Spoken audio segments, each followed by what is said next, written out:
calling you Zephyr, Zeffy. Hey, kia ora. Helen Brown's coming to you live from Surprise in Arizona. Hope you're having a super fantastic sparkling day. Welcome to Before the Dirt Nap podcast number 1513. 100 days to the end of 2023. That is today. So today is number 1, and then December 31st is 100. So there's 100 days between now and the end of 2023. What are you going to do with it? Our newsletter went out today. So if you want to be part of the newsletter, just register at the link scrolling across the bottom of the screen right now. I'll get that right one day. And you'll be able to receive our newsletter. So in the 100, the newsletter is entitled 100 Days to the End of the Year or Year End, something like that. I don't remember what I called it, but it's all about the 100 days of the year, things that you can do, what I will be doing personally, as well as some ideas on travel, on living your best life now, on genealogy and family history. There's things that you can do in there for the last 100 days.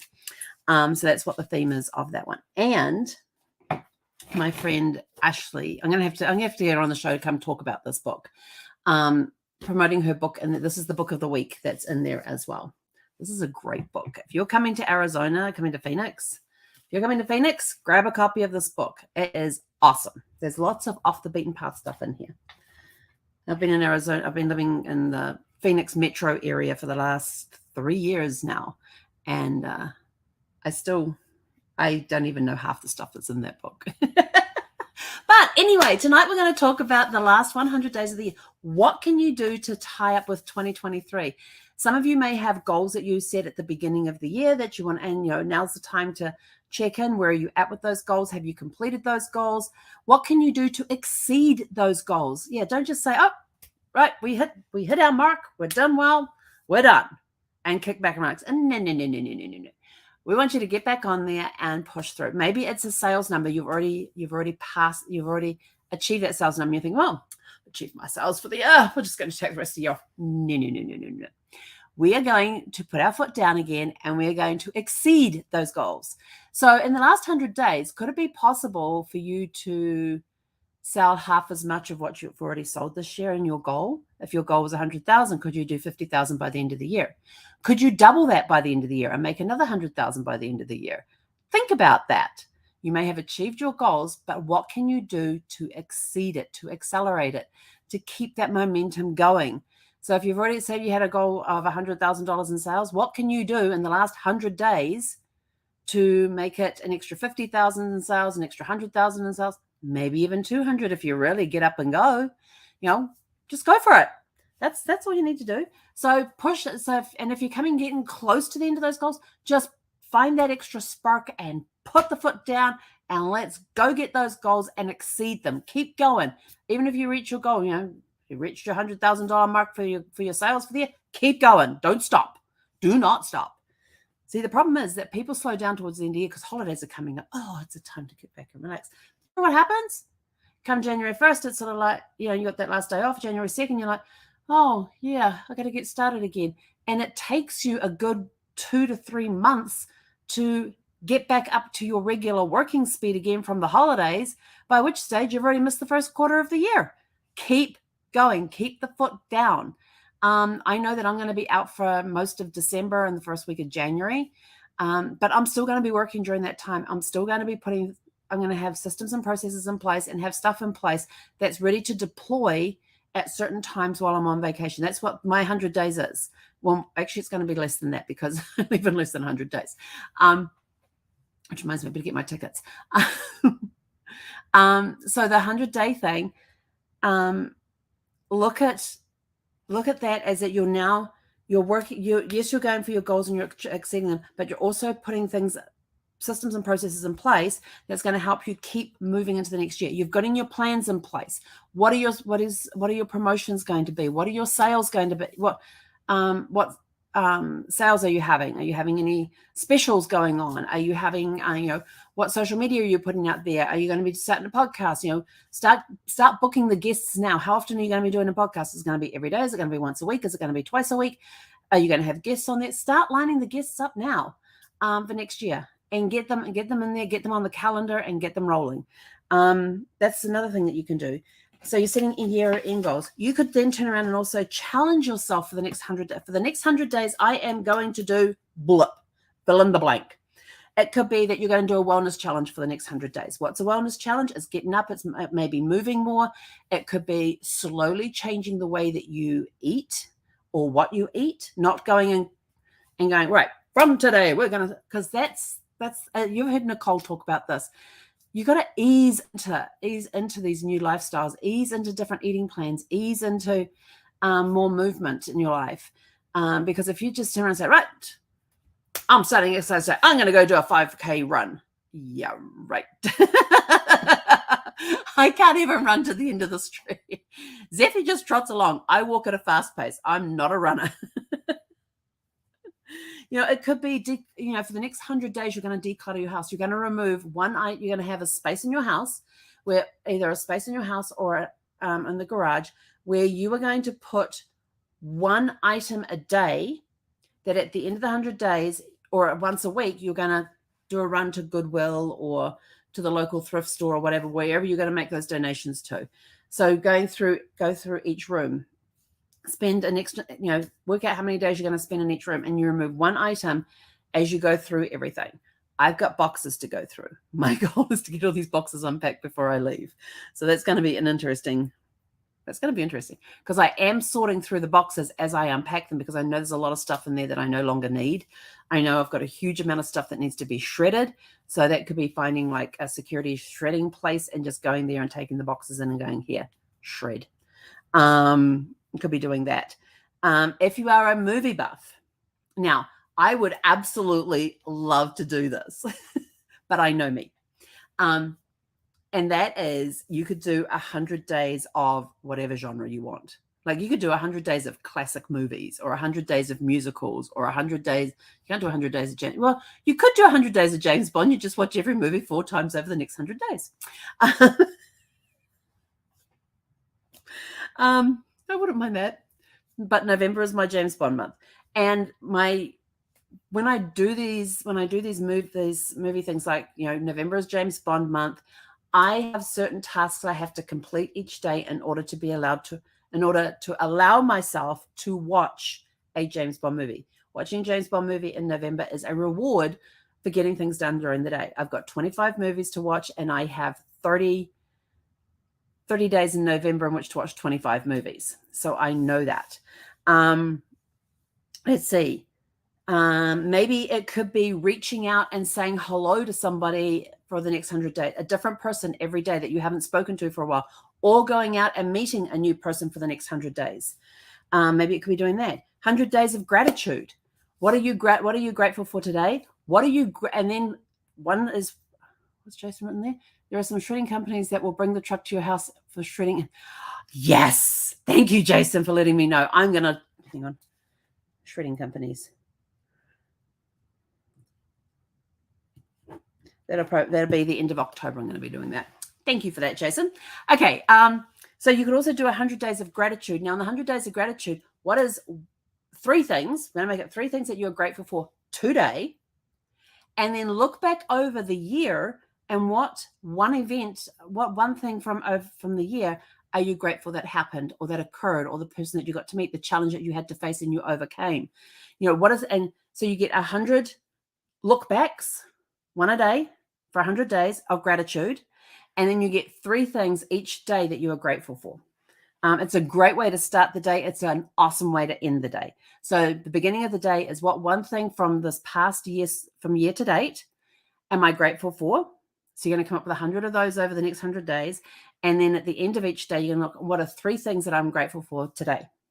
So that's that one. Hang on, I got to check off my list here. Done that one. Declutter, done that one, done that one. Hearing, I've done that. Okay. Another one could be journaling every day for 100 days. It could be something as simple as, today was really boring. Work was the same. Nothing new happened. We did have this stupid person that called in about this. But apart from that, it was just another day. Even if it's something as stupid as that. I have a friend who's an author. And I said to her one day, I says, look, I've got this book series, and you've heard me talk about this. It's going to get written. I've got this book series that's stuck in my head. And I said, I just don't know how to start it. I have all the characters in place. I know everything about every character, like where they were born, when they were born, what role they play in the family, what type of student they were at school, what sports they played, if they played sports, or what extracurricular activities they were involved with in school. I've got the family trees written out for all my characters. And she's just like looking at me. And I go, I know what their likes are, what their dislikes are, what their favorite food is, what their favorite activity is, what their hobbies are. I said, I can tell you anything and everything about them. I know how tall they are, how wide they are, what their weight is, what color hair they've got, what kind of skin complexion they've got. I even know their ancestry. And she just looks at me and I says, and these are some of the stories, these are some of the plots. This is my general overall picture of this whole series thing with the spin-off series. And she looks at me and she goes, start writing. She says, I want you to take out a pen and a piece of paper when you get back to your hotel room tonight and just write out, it was a dark and stormy night. And I looked at her and went, really? She says, trust me. She says, it works every time. And I'm like, okay. So I actually went back and I did that. I sat down and wrote, it was a dark and stormy night. And my main character, Chase, comes on and he turns around and says, really? You're going to start my story that way? I go, well, okay. It was late afternoon. It was stormy, correct? And he's like, yeah. This is a conversation. And I'm writing down this conversation I'm having with my character. And he goes, yeah. And I said, and was it not dark? Like it could be night? Yeah, I guess you could say that. So then it was a dark and stormy late afternoon. Yeah. But everybody starts their books that way. And I had this argument backwards and forwards. It was quite entertaining. But from that, I ended up writing a first chapter for the book. And when I took it to my writing club, when I was living in San Diego, I belonged to a writers club, they looked at me and I read it out for them. They marked up their copies and stuff. And they said, that's some of the best writing you've ever done. But you made the weather the main character of the chapter. And I was like, well, how the hell did I do that? So it has gotten started. And one of the spin-off series books has got like 5 different starts to it. I don't know which direction to take it. So, but journal for 100 days. And that gets you into the habit of writing as well. If you're wanting to write something, start writing. Just start with, it was a dark and stormy night, and see where it takes you. Maybe you could volunteer for the next 100 days. There's a lot of stuff coming up with the holidays and everything else. Places are looking for volunteers to come in and help out, help set up decorations for different events that they're having, to help in shelters, help feed people. There's a lot of stuff that's out there. So for maybe you could go for the next 100 days, go and do something, some volunteer, some community give back to the community thing. You could spend 15 minutes a day for the next 100 days learning something new.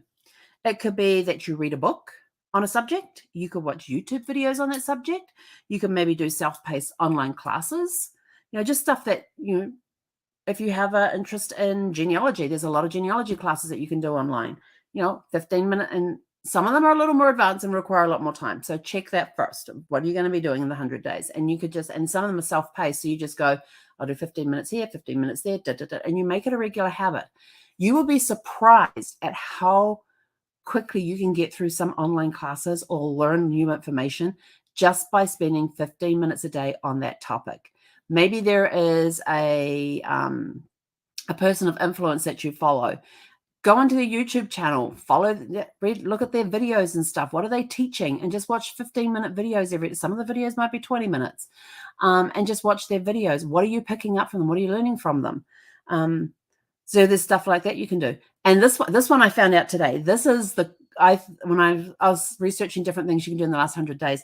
This one caught my eye, and I thought it is so unusual. I'm actually going to go and do it because it falls under that 15-minute a day thing.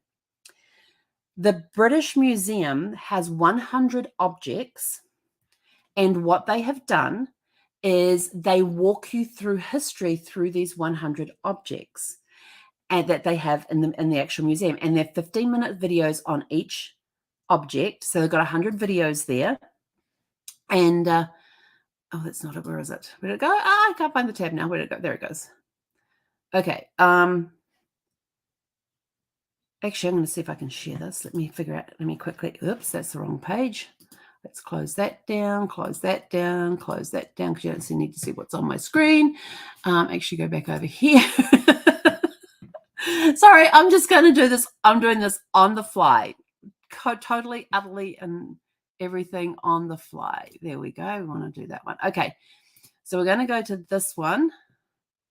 All right. Can you guys see that? Okay. All right. You can see that. So this is a history of the world, 100 British Museum objects. And what they've done is they've got this series of 100 videos, but what they've, as you can see, they've put it into different categories. So they've got making us human, 2 million years to 900 BC. And they've got these 5 objects here that you can go and watch these 15-minute videos on. Then they go, after the Ice Age. Was it after the Ice Age, food and sex, 9,000 to 3,500 BC. So they're taking you through different time periods with these items that they have in their in the museum, and they're all 15-minute video, around 15-minute videos that you can go in and see. And and then we've come into the AD here. There's BC here, so 300, and then we switch to 300 BC to 1 AD. And they're looking at different, they've got a coin with the head of Alexander on there. So you can go and learn about the history of the world in 100 days in 15-minute lots by going through each of these items that they have, or each of these videos that they have put online here that you can go and watch. Isn't that the coolest thing? Look, they even have a credit card as number 99. But you can go through and learn about the history of the world in 100 videos at 15 minutes a day. How cool is that? I mean, I'm just like, I love that. That is really cool. So just Google for 100 British Museum objects, and it will come up with the page there with the videos on it, and just do one a day for the next 100 days and see how much you learn about the history of the world. What interesting facts can you find out over the next 100 days about the history of the world that you did not know before? So there's another challenge for you. So those are just some of the things that you can do over the next 100 days. My question to you is, what are you going to do over the next 100 days before we reach the end, until we reach the end of 2023? What actions are you going to take to live your best life now? Maybe it's traveling, maybe it's genealogy and family history. It's learning more about those. Maybe it's decluttering the house by removing one item a day for 100 days. There's 100 items that you're going to be donating.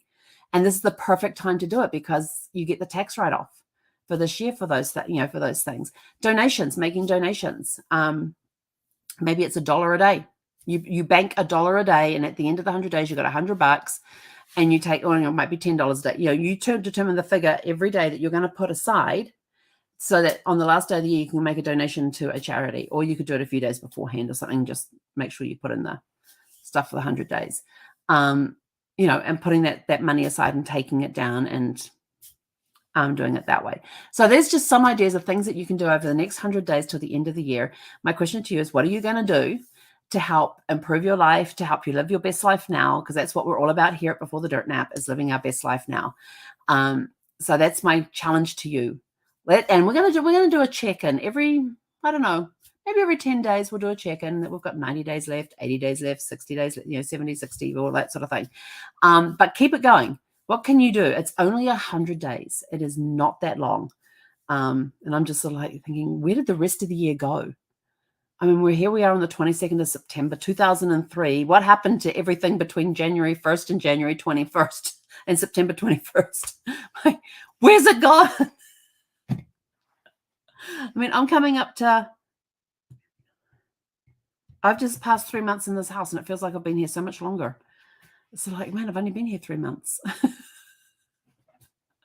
So anyway, go out, have a super fantastic sparkling evening, and work on what you're going to start today for the next 100 days. Have a super fantastic sparkling evening, and we'll catch you guys back here tomorrow evening at 6 p.m. Pacific. Hey, konara.